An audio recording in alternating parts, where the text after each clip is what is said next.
kuna watu wengi sana ambao walitamani waweze kufika masaa kama haya, lakini nafasi ya kufika hawakuipata. Mimi na wewe tumepata hii nafasi kwa sababu ya rehema za Bwana. Tuna sababu za kumshukuru Mungu, kumtukuza, kumwamini, kumtumaini na zaidi sana kumtumikia, kwa maana ndiye mwenye uwezo na ndiye mwenye nguvu. Tunayo sababu ya kumshukuru zaidi na zaidi, kwa maana ametusaidia sana Mungu wetu kutupa nafasi hii ya kuendelea kuishi. Si kawaida. Kwa hivyo nikukumbusha kwamba Mungu anakupenda sana na mawazo ambayo anakuwazia ni mawazo mema, mipango ambayo anayo juu maisha yako, mipango mema sana, na ndio maana ungali unaishi siku ya leo. Kwa hivyo mtumaini Bwana, muamini yeye na ushike sana mapenzi ya Mungu. Usikubali kufanya mambo ambayo hayampendezi Mungu. Hakikisha kwamba yale yote ambayo unafanya ni yale ambayo yanampendeza Mungu, na Mungu naye atakusimamia, atakutetea, atakupigania, kwa maana ndiye mwenye uwezo na ndiye mwenye na nguvu. Nami nakuletea neno la Mungu ambalo kwa hilo tunaweza kufahamu ni yapi ambayo yanapendeza na ni yapi yasiyofaa, ili tuweze kujiepusha na yale ambayo yafai, tuweze kushiriki yale ambayo yanafaa, ili tuweze kuona msaada wake Bwana. Kwa hivyo nakaribisha kipindi Ni Kweli Siku za Mwisho. Majina yangu ni Pastor Isaac wa Holy Way Ministries, nikiwa nakukaribisha katika jina la Yesu Kristo. Ningependa tuweze kumshukuru Bwana kwa njia ya maombi, kwa sababu ya pumzi ya uhai na nguvu za mwili ambazo Mungu ametukirimia kuwa nazo, tunapojiweka mbele zake, ili ya kwamba aendelee kutulinda na aendelee kutuepusha na mabaya, atukirimia kibali cha kuona mema katika maisha yetu, na kwa imani yote yanawezekana. Zaburi 142, Zaburi 142 mstari wake ni wa 6 na mstari wa 7. Alafu tutakuwa tunaomba katika jina la Yesu Kristo. Zaburi 142 mstari wa 6 na mstari wake ni wa 7, katika jina la Yesu Kristo. Ukisikilize kilio changu, kwa maana nimedhilika sana. Uniponye kutoka kwao wanaonifuatia, kwa maana wao ni hodari kuliko mimi. Uitoe nafsi yangu kifungoni, nipate kulishukuru jina lako. Wenye haki watanizunguka, kwa kuwa wewe unalikirimia. Tuombe. Baba, katika jina la Yesu Kristo, Mungu ushe milele, tunasogea mbele zako kusema ni asante kwa mwako na fadhili zako. Asante Bwana kutupenda, kutuhifadhi na kutulinda mpaka masaa. Jehova, umeinuliwa kuliko vionekanavyo na visivyoonekana, nami Jehova na kuadhimisha katika studio hizi, nikikiri kwamba Yesu Kristo ndiye Bwana na ndiye Mwokozi. Asante kulinda studio hizi, asante kulinda watangazaji na hata wasikilizaji wa kituo hiki Jehova. Asante kwa masana wakati ambao umeandaa kwa ajili ya kushiriki neno lako Bwana. Utukufu na sifa zikurudie katika kiti cha enzi mbinguni. Nasi Baba tunanyekea chini ya miguu yako, tukiomba tu Bwana msamaha, ukatusamehe dhambi na makosa ambayo tumetenda Jehova, yale mambo ambayo tumefanya yasiyokupendeza, ukatuongoze, ukatuelekeze, na neno lako likawe taa na nuru ya njia zetu Bwana. Nikikuinulia wasikilizaji, naomba Bwana ukawabariki, ukawatetee, ukawapiganie, ukawafiche chini ya bawa zako Jehova. Mikasa, mikosi ondoa, njama za shetani Yesu ondoa. Chochote ambacho adui ameinua ambacho kinatesa mtu Baba mahali alipo, ninakatana nacho kipate kushindwa katika jina la Yesu Kristo. Bwana ukanyoshe mkono wako, ukaponye, ukabariki na ukainue, na sifa na utukufu zitakurudia Bwana. Tumeamini ya kwamba umetenda na uzidi kutenda. Damu yako itufunike na ikanene mema. Ni katika jina la Baba, la Mwana na Roho Mtakatifu, katika jina la Yesu Kristo tunaomba na hata kuamini. Amen and amen. Hallelujah. Bwana akubariki sana msikilizaji mpendwa, na pia akutende yaliyo mema katika jina la Yesu Kristo. Nami nakukumbusha tena na tena kwamba Mungu aliyekupa nafasi hii ya kuwa hai apangia mipango mema sana, ndio maana ungali unaishi siku ya leo. Kwa hivyo mtumaini sana Mungu, muamini yeye na uchague sana kumuishia Mungu, na kwa kila jambo usichague njia mbaya, chukua ile njia nzuri, na pia ujifunze kuwa mvumilivu, na Mungu naye atakusaidia, kwa maana ndiye mwenye uwezo.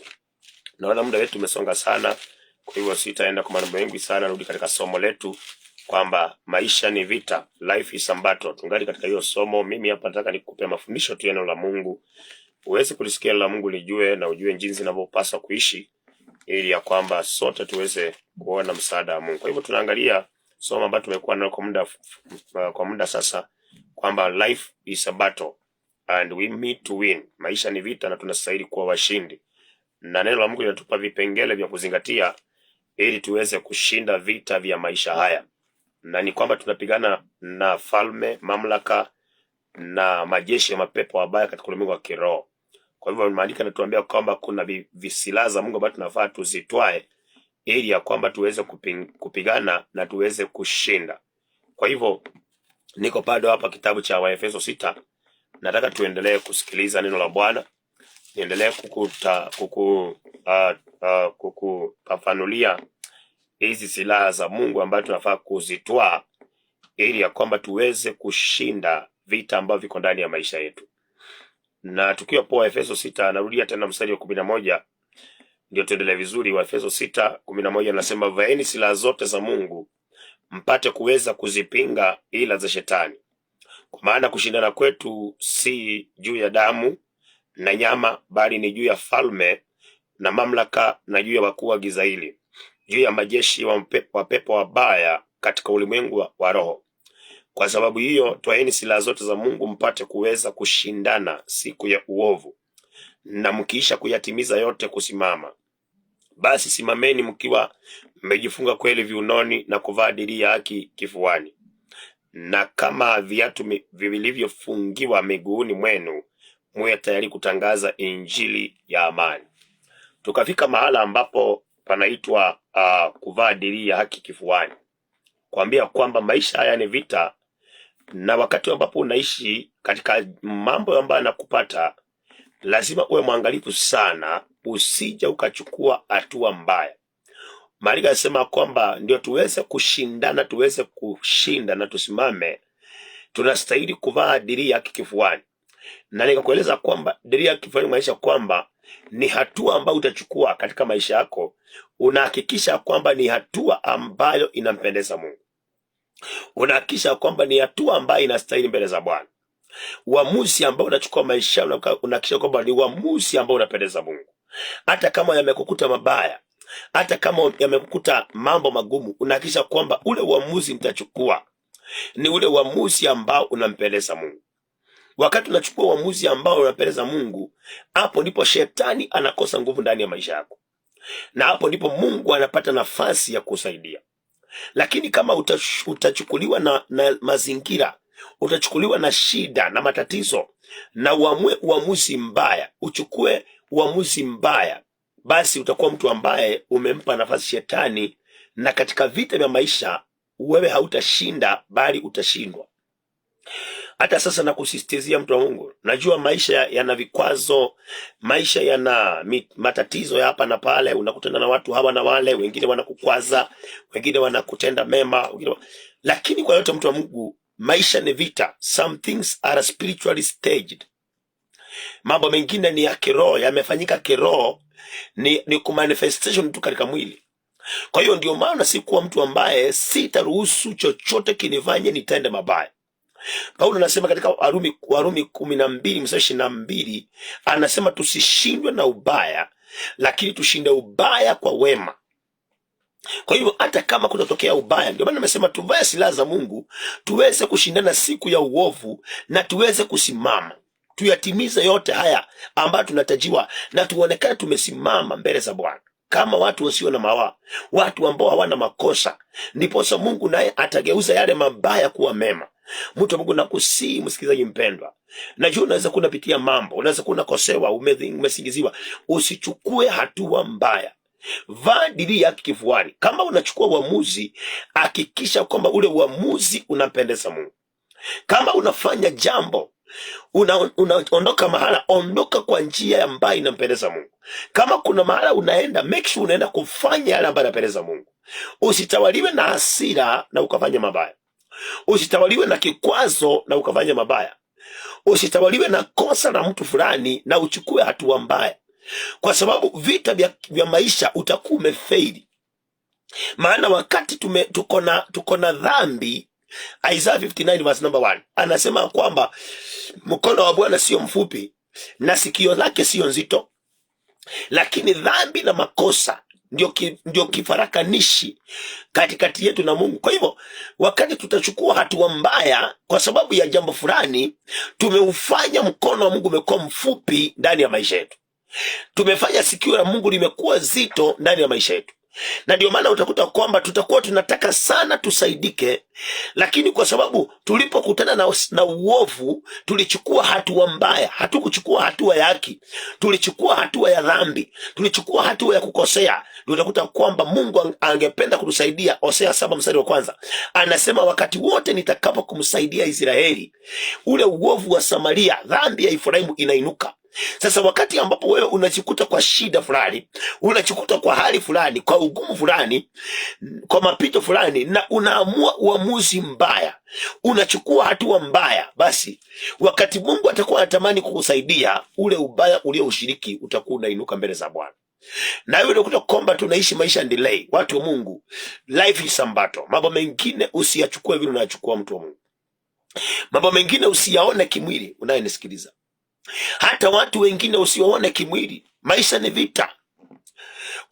Kuna roho ya shetani inayotawala dunia hii, na inaingianga ndani ya watu ambao ni idol. Inaweza kuingia ndani hata ya mama yako mzazi. Usipokuwa mwangalifu, wako watu ambao walichukua hatua mbaya, wakatukana mpaka wazazi wao, wakawapiga hata wazazi wao. Kumbe ni roho ya shetani ilikuwa imetawala. Sasa wakachukua hatua mbaya, na ile hatua saina wa cost, kwa sababu Mungu neno lake limesimama imara.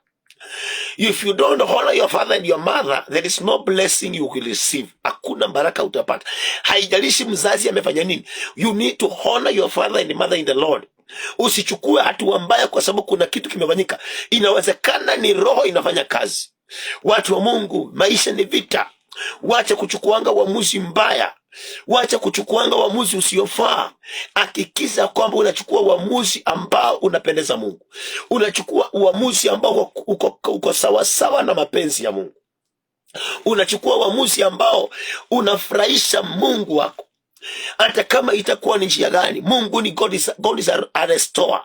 God is a compassionate God. Akikuona uko kwa shida na hauna hatia, maandiko yanasema he cannot suffer the righteous to be removed.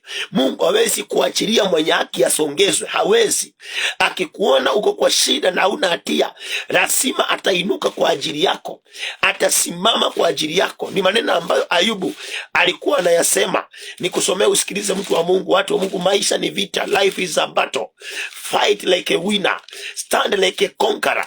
Hakikisha ya kwamba kwa kila kitu unachukua hatua ya haki. Vaa dirii ya haki kifuani. Yani, mbele yangu ninaenda kufanya haki. Hata kama nimekutana na nini, I will do what is right. Hata kama kumeendaje, nitafanya kila kinastahili. Sitakubali kufanya kitu hakifai. Sitakuwa mtu wa visingizio nikachukua njia mbaya. Nitachukua ile njia ambayo inapendeza Mungu. Nitachukua ile njia ambayo inafurahisha Mungu. Maandiko yanasema, kitabu cha Ayubu 8:6.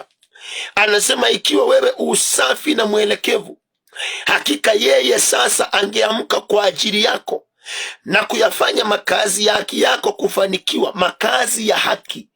Amesema tuvae dirii ya haki kifuani.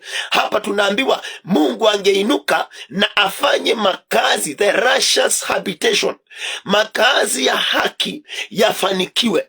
Kwa hivyo makazi yako kama hakuna haki, it doesn't matter what happened. Kama hakuna haki, there is no prosperity that can allocate you. Hakuna siku. Tuache kuharibu na tunaenda kuambia wachungaji watuombe. Tuache kuchukua hatua mbaya alafu tunatafuta manabii. Hata ukiendea nabii usisahau, na mimi nazambianga watu, usiwahi amini maombi ya pasta kuliko matendo yako mbele za Mungu. Hata mhubiri ya kuombeje, God is a record keeping God, and for him to help you, Jeremiah 17:10 anasema, Mungu uchunguza moyo na kuvijaribu viuno, na akamlipa kila mtu sawa sawa na matunda ya matendo yake kulingana na njia zake mwenyewe.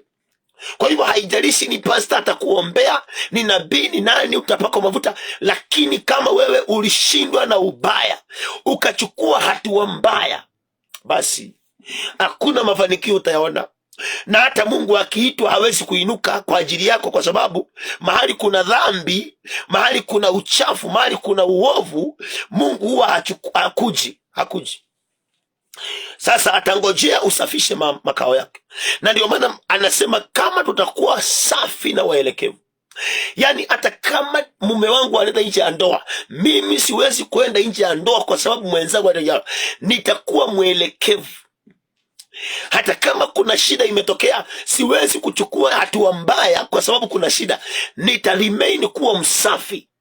Na Mungu anasema ukiwa msafi na mwelekevu, yeye mwenyewe atainuka, ataamuka vile aliamka kwa ajili ya Shadraka, Meshaki na Abednego. Mungu akaamka kwa ajili ya Yusufu akiwa jela. Mungu akaamka ni kwa ajili ya mtu anaitwa Esther akiwa hana mtu wa kumtetea, lakini Mungu akainuka kwa ajili yake. Ni kwa sababu hawa ni watu ambao yaliwakuta magumu, lakini they never chose to do what is not right. Walivaa dirii ya haki kifuani. Yusufu anasikika akisema, nifanyeje ubaya huu nimkosee Bwana Mungu wangu? Mtu wa Mungu, inawezekana kuna kitu kinakutemea. Inawezekana kuna mambo yanakusumbua. Nataka uelewe, life is a battle. Life is a battle. Usichukue hatua mbaya. Usichukue uamuzi mbaya. Ni vizuri kuchukua njia inayopendeza Mungu. Ni vizuri kuendelea kuwa mtu mzuri hata kama umekutana na watu wabaya. Ni vizuri kuendelea kusimama katika njia iliyo safi hata kama kuna shida imetokea. Hata kama mwenzako amekubetray, ni vizuri na wewe stand righteous before God. Take the righteous decision. Take the righteous step in your life, no matter what you are going through. No matter who has wronged you. Hakikisha kwamba wewe ni mwele, you are upright. Na hapo ndio Mungu anasema atainuka kwa ajili yako na atafanya makazi ya haki yako kufanikiwa. Kwa hivyo kama hakuna haki, hata tuombewe mafanikio hakuna. Hata tutume sadaka ya kuombewa tufanikiwe, kama hatukuchukua hatua ya haki. Kama tulichukuliwa na kosa fulani tukafanya dhambi, tulichukuliwa na hali fulani tukatenda dhambi, hakika hatuwezi kupata mafanikio.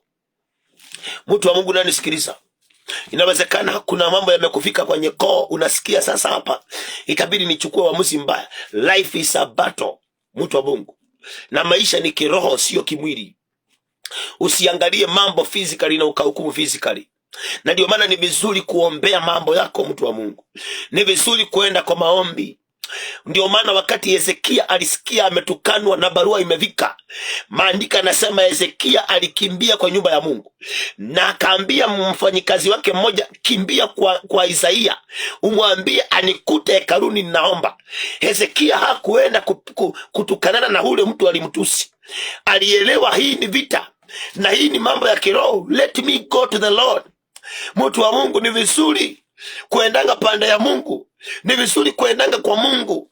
Hata Hana alipoona Penina amekuwa mbaya, Hana alikimbia kanisani akaenda pande ya Mungu. Hakuchukua hatua mbaya. Sisi tunashindwa kwa maisha, tunaanguka kwa sababu huwa hatuvai dirii ya haki, tunavanga dirii ya uovu. Kitu kidogo kinakufanya unakuwa muovu. Jaribio kidogo linakufanya wewe unachukua hatua mbaya. Yani mtu anakukosea tu kidogo unachukua njia mbaya na unataka kuwa mshindi kwa maisha. Kama hauvai dirii ya haki, hakuna kuwa mshindi. Yani wewe ni mwanabiashara, mtu anatokea pale customer anakuuliza unauza pesa ngapi? Ninauza 50. Anakuambia nilikuwa nafikiri unauza 10 bob. Hivyo umeshaanza matusi, umemfuatisha matusi. Mtu wa Mungu, utabarikiwa lini? Utaona Mungu lini? Mungu ataletaje mafanikio kwa kazi yako? Na wewe kitu kidogo kama hicho unashindwa kudhibiti, unashindwa kuvumilia, unashindwa kustahimili, unarusha matusi yasiyofaa. Mtu wa Mungu, na kama ni Mungu alikuwa na kutest ndio akubariki, utaonaje ushindi? Watu wa Mungu, life is a battle. Fight like a winner. Don't fight like a loser. Or in other words, live like a winner. Ishi kama mshindi. Yani manake usichukue hatua mbaya kwa sababu ya shida fulani. Usichukue uamuzi mbaya kwa sababu ya mtu fulani alivyonitendea. hata kama umetendewa nini, ati yule kijana aliwesti miaka yangu, kwa sababu hiyo sasa unasema vile aliwesti miaka yangu, na mimi nataka nimkute mwingine na mimi niwesti miaka yake. Mtu wa Mungu, you are killing your blessings. You are disconnecting from God. Na sio mbali, you will be in need of God's help. Na rekodi yako italetwa na itakuwa chafu.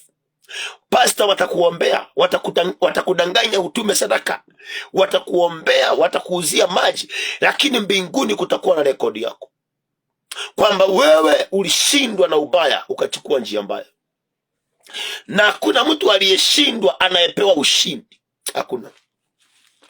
Ni yule tu alishinda ndiye anayepewa ushindi. Sijui uko wapi mtu wa Mungu? Uko kwa hali gani? Umesikia nini na masikio yako mahara? Kinakutesa roho, kinakusumbua. Vaa dirii ya haki kifuani. Hakikisha wewe unachukua njia ya usafi.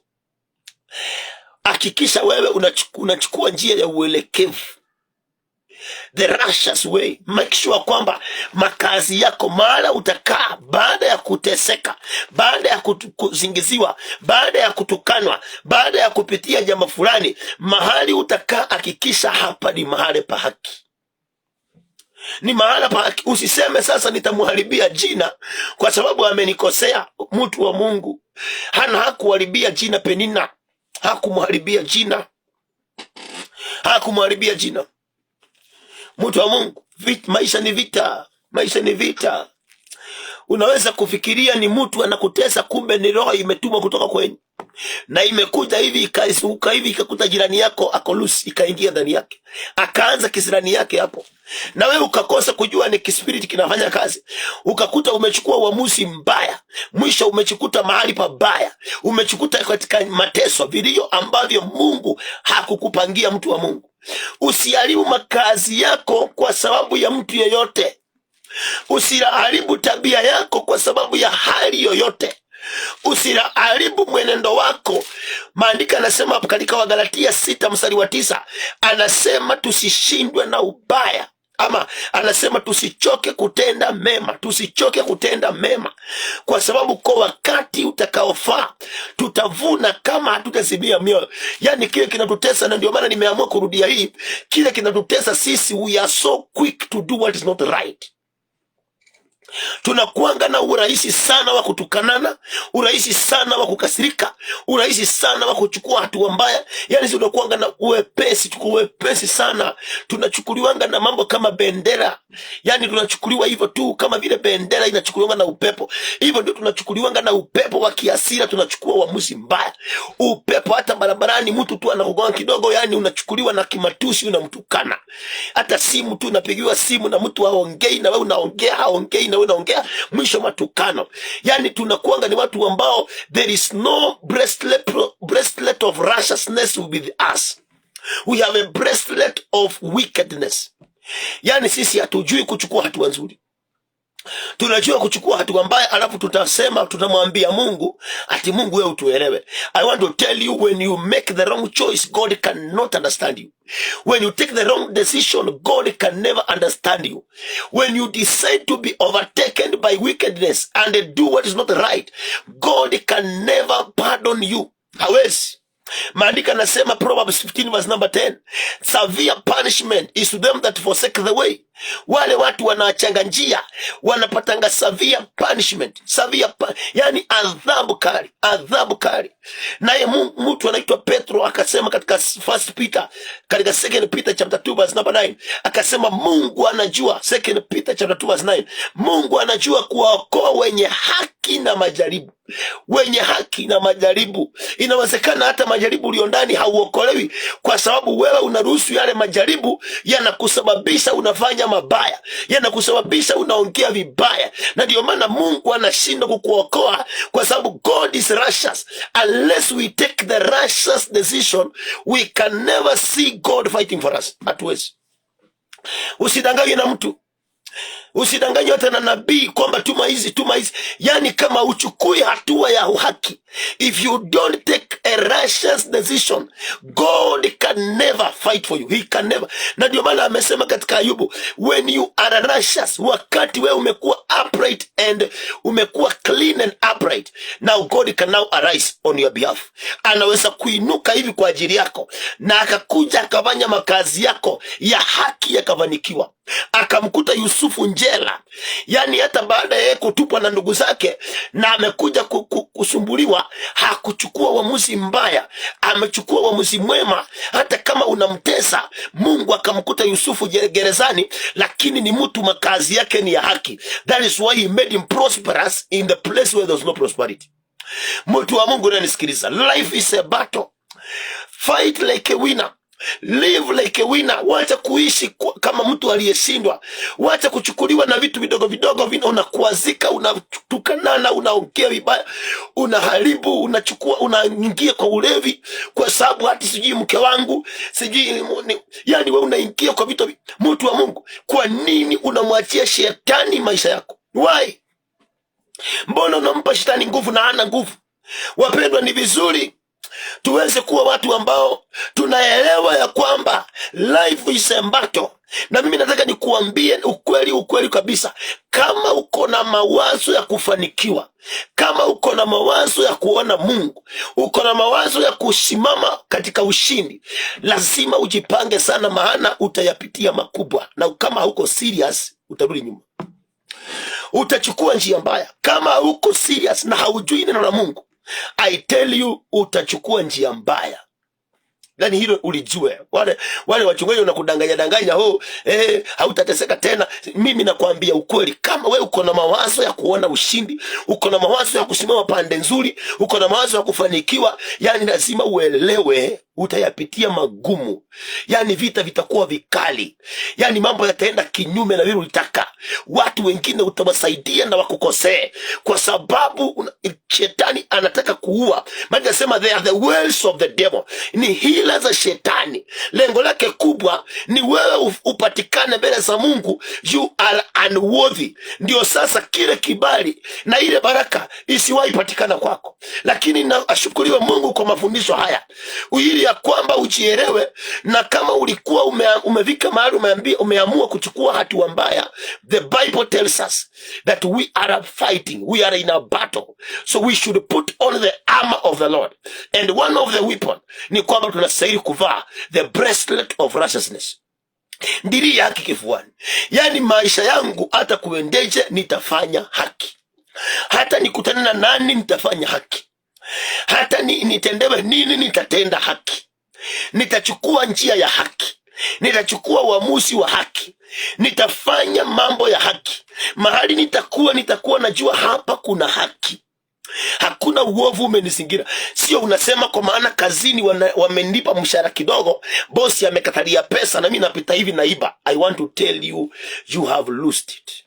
Inawezekana hata bosi amekatalia mshahara, sio bosi, ni kiroho kimekuja. That's why wakati mwingine when your bosses hawajakulipa, pray, unlock your finances in the spirit, in prayers. Inawezekana sio bosi mbaya, ni spirit imetawala. Mungu atusaidie sana. Mungu atusaidie sana. And the biggest problem na Wakristo ni kwamba Wakristo kazi yetu ni kuharibu, alafu tunakuja kumpiga shetani. Tunashindwa kujilinda, tunampiga shetani kwa maombi. Tunakutoa, tunakufukuza, tunakuchoma. Na pande ile umeshatukanana, umeongea vibaya, umekasirika, hata umeshiriki mabaya, umechukua dili mbaya kwa sababu mshahara umekwama. Hata unakuta kwamba hukuenda kazini, umedanganya wewe ni mgonjwa kwa maana ati mbosi hajawalipa. Mtu wa Mungu, how will you emerge as a winner? How? And you are not taking a righteous step. Hauvai dili yake kifuani. Wewe utakujaje kuwa mshindi? Kama Yakobo angefanya hivyo, unafikiria angebarikiwa? Angelibaki hivyo tu maskini. Lakini kwa sababu hata kama kulienda hivyo Yakobo alibaki kuwa faithful, alibaki kuwa obedient. Mtu wa Mungu, never become rude because of what you're going through. You may not know what is fighting your life. You may not. It might be it's the wells of the enemy. Ni zile hila za shetani ameziinua akazileta karibu na wewe. Na wewe sasa unakubali, sasa ulikuwa mtu mpole, sasa unakuwa mtu wa vita, mtu wa matukano, ati si kupenda kwangu, ni vile fulani amenichokola. Mtu wa Mungu, unapotea njia. Maisha ni vita. Kila kitu unapitia, elewa. Shida yote inakupata, tatizo lote inakupata, elewa. Life is a battle, and for me to win, lazima nisimame katika ukweli, lazima nikubali my life to be true. Na kitu kingine tunazidi kukisisitiza ni hakikisha kwamba hatua nitakayochukua ni hatua ya haki. Njia nitakayochukua ni njia ya haki. Yani Mungu akiniangalia aone ya kwamba katika hayo yote, maandiko yanasema katika hayo yote Ayubu hakutenda dhambi. Na mimi na wewe je? Tuko mwezi wa 5. Mungu akiangalia from January ametukuta haya na yale na yale, akituangalia, can he testify about us that through it all we have not sinned against him? Anaweza kutushuhudia kweli? Ama atakuta watu wako na excuse, kidogo tu wamechukua njia mbaya, kidogo tu wamechukua njia mbaya, na to make the matter worse, they don't want to accept ya kwamba wamekosea. Wanasema sikupenda kwangu. Unakuta mpaka ile rudeness imekutana mpaka mbele ya Mungu. Unakuta hata uwezi kutubu, unasema sikupenda kwangu, ni yeye ndiye amenisumbua. Mtu wa Mungu malika asema Yesu akatukanwa na kutukanana. Mtu wa Mungu, live like a winner. Live this life like a winner. Wacha kujiachilia kwa njia isiyompendeza Mungu. Wacha kuchukua hatua ambayo impendezi Mungu. Wacha kuchukua uamuzi ambao umpendezi Mungu. Wacha kusikiliza watu. Watu wasikudanganya ati tuko na wewe, fanya hivi. Mtu wa Mungu, usikubali. Ukitaka kutokea maishani haya ukiwa mshindi na uone ndoto zako zikitimia, uone mipango yake ikifaulu, I want to assure you kwamba itakubidi, the door is so narrow, itakubidi kwa yote, make sure umevaa dili ya kifuani. Ukisimama hivi, maandiko yanasema mudhibitishe haki langoni. Hata kama kumeendaje, mudhibitishe, affirm righteousness at the door.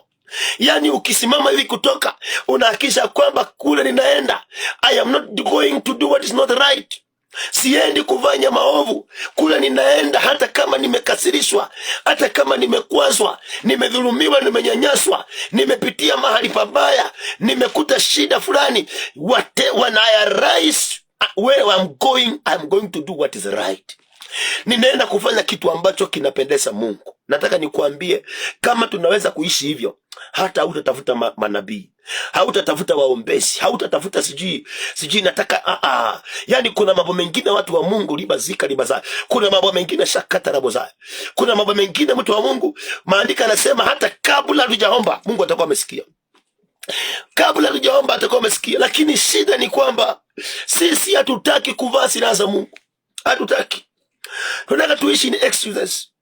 Kidogo tu hivi umeruka mipaka. Mtu wa Mungu, kubali kuvaa silaha za Mungu. Elewa maisha ni vita, na tunachopigana nacho hatukioni. Hata kama unaona mtu anakutukana, wewe ile roho iko ndani yake uioni. Hata kama unaona mume wako anakutesa, ile roho iko ndani yake wewe uioni. Only God can tell us the spirit inside a person. And for God to fight for us, then we need to always take the righteous judgment, the righteous step. Nitachukua hatua inayopendeza. Yani maandiko nasema mtu Daudi akakuwa ametokea mahali kwa vita, amechoka kabisa, mtu wa Mungu, lakini akikuwa anarudi nyumbani, Shimei akatokea akaanza kumtukana Daudi. Akamtukana Daudi kwa for a long distance, mpaka askari wa Daudi akasikia hapana, sitavumilia. Akaambia Daudi, nipe ruhusa nimpige huyu mtu mshale aache kutukana. Daudi alimwambia no, wachana naye. Kama Mungu ameruhusu, yani Daudi alikuwa na ile kufikiria habari za Mungu. Kama Mungu ameruhusu, wacha tutulie, huenda Mungu ataona hivi atupiganie. Na wakaachana na Shimei, akatukana mpaka akamaliza. Nataka nikuambie, hiyo ilifanya Mungu akampigania Daudi. Absalomu akashindwa kwa sababu Daudi alijilinda. Nikimalizia, mtu wa Mungu, jirinde. Maisha ni vita, jilinde. Usichukue uamuzi mbaya, jirinde. Hauelewi, inawezekana ile shida, kule kuinukiwa, kule kukosewa, kule kuteswa na mume wako, inawezekana, let me just tell you as I close, inawezekana you have never known what is deposited in you by God. You have never known. Ungelijua kile Mungu aliweka ndani yako siku alikuumba, kuna vitu vingine ungekuwa unavichekelea. Kuna mambo mengine ungekuwa tu unayachekelea tu, unasema si unajua. Yaani unajielewa, unasema hapa nimejielewa, sitafanya hii. Sitachukua hata hasira, ungekuwa umeacha hasira kitambo. But because we don't know what God deposited in us, that is why tunachukuliwanga haraka sana na wevu yote, tunafanya mabaya. Let us repent and return back to the Lord. Na mtu wa Mungu, wherever you are, understand that life is a battle. Na kila kitu kinakukuta, make sure umevaa diria kifuani. Nitachukua uamuzi wa haki, nitasimama kwa haki, nitaenda kwa haki, mazingira yangu yatakuwa ya haki. Siwezi kutoka kwa nyumba yangu nikaoleke kwa mume wenyewe kwa sababu kuna shida. Hapana, siwezi nikamwacha mke wangu kwa nyumba niende nilale lodging na malaya kwa sababu ati mke wangu ati. No, hata kama kuna shida, nitahakikisha mahali niko mazingira ni ya haki. May the Lord bless you. Mungu akubariki sana msikizaji, na akusaidie, na atusaidie sote. Atusaidie tu, kwa maana siku tunaishi ni za hatari na roho ya uasi imetawala, lakini Mungu atusaidie. Maana kasema let us approach the throne of glory that you can be given the grace in times of need. Nataka tuweze kuomba, tumwambie Bwana tu aendelee kutusamea mahali ambapo tumekuwa tukichukua hatua mbaya, tumekuwa tukitawaliwa na mazingira na matukio, tunachukua hatua isiyofaa. Mungu tu atusamee na atusaidie kwamba kokote kitakachotokea maishani mwetu tutakuwa tunachukua hatua ya haki, ili mahali tutakuwa Mungu ataona mazingira yetu ni mazingira ya haki, ili ayafanikishe. Let us pray. Baba, katika jina la Yesu Kristo, Mungu ishie milele, asante kwa neno lako. Asante kwa wale umegusa wakasikiliza Jehova. Ninaomba ili neno kalitie nguvu Bwana, ukalipambanue ndani yao, wakalielewa kuliko vile nimenena. Kiwango cha wao kufika katika haki yako na ukamilifu wako Jehova, ili sote tukaweze kuona ushindi ambao umetuandalia Bwana.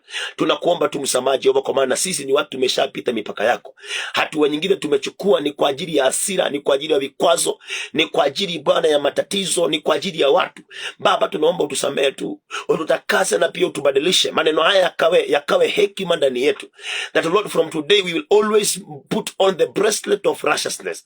No matter what we go through, tutakuwa tunachukua tu Bwana hatua ya haki, ili makazi yetu yatakuwa ya haki, ndiposa ukalete mafanikio Bwana. Tusaidie kwa wanaweza Jehova. Bariki msikilizaji, mtetee, mpiganie. Magonjwa Yesu ondoa, mikasa ondoa, ndoto mbaya tunakataa.